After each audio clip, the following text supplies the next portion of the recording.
Hello hi नमस्कार मु तपस्विनी स्वागत करुँची आज ब्लॉग तपस्विनी फूड ब्लॉग को चलते आज बनाइबा मिक्स भेज मु कौन कौन नहीं चलते देखी नेबा।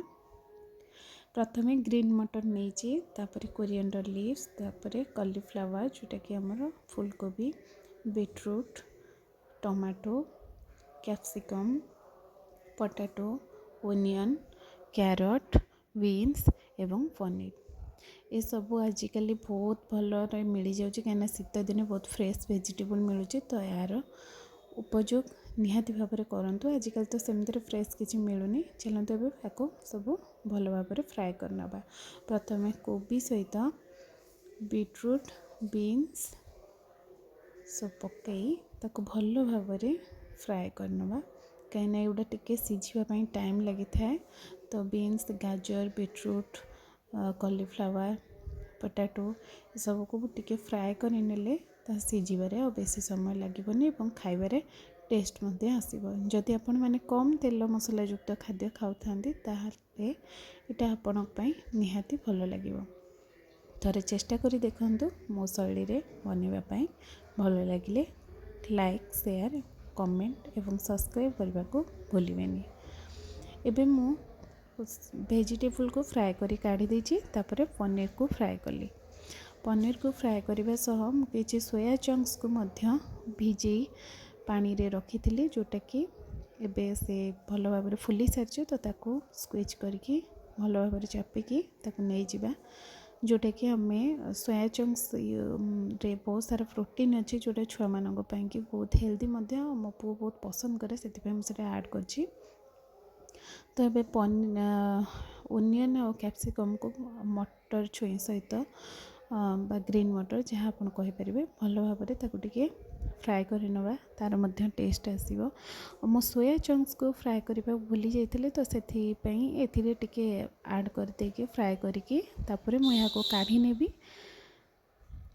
तो एबे देखंतु सोया चंक्स हो गलानी मुझे काढ़ी नौची गोटे प्लेट को आगुरी मिक्स भेज जीतिक सब फ्राए करी पनीर फ्राए करी सब ये रखी। एबे टमाटो ऐड करदे टमाटो मध्य टिके क्रंचीनेस जो थाए तार स्मेलटा टिके पड़ेबो। एबे अदा रसुण पेस्ट मध्य मु बहुत कम मसला रे यूज करछि टिके अदा रसुण पेस्ट टिके टर्मेरिक पाउडर टिके चिली पाउडर एवं स्वाद अनुसार सॉल्ट पकई ताको आउ टिके फ्राए करी नवा। सेथिरे भाजी रखी वेजिटेबल गुड़ी को ऐड करिबा संपूर्ण वेजिटेबल गुड़ी को ऐड करवा नहीं एथिरे पनीर एवं सोया चंक्स को छाड़ी बाकी सब ऐड करिया। तापर छुआ मानक टेस्ट आसवा लगी मुझे ये टमाटो सॉस देइछि जोटा कि टमाटो केचप जदि आपण मैंने स्किप करने चाहूँगे तेरे करेंगे।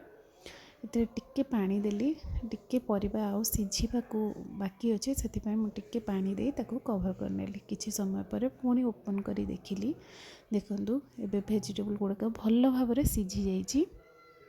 एबे एथिरे आमे सोया चंक्स एवं पनीर को ऐड करि नेबा। देखंतु मु एबे दुईटी जाक ऐड करनेली तापरे ताको भल भाव में मिक्स करनेबा। देखंतु केते सुंदर देखा जाउची। एबे शीत सीजन रे माने विंटर सीजन रे बहुत सारा वेजिटेबल मिलुची तो एमती के बनै कि देखंतु अल्प मसला तेल रे यह बहुत टेस्ट लगी था एवं पिला मानक पई बहुत हेल्दी मध्य। देखंतु एबे हे गला आ टिके ताको कवर करी घोड़े नबा एना सोया चंक्स पनीर आ टिके पानी रे सहित से वेजिटेबल सहित मिक्स देखंतु एबे पूरे प्रिपेयर हो जाइए। मते तो ये खावा पे बहुत टेस्टी लगे मिक्स वेजिटेबल मोर फेवरेट।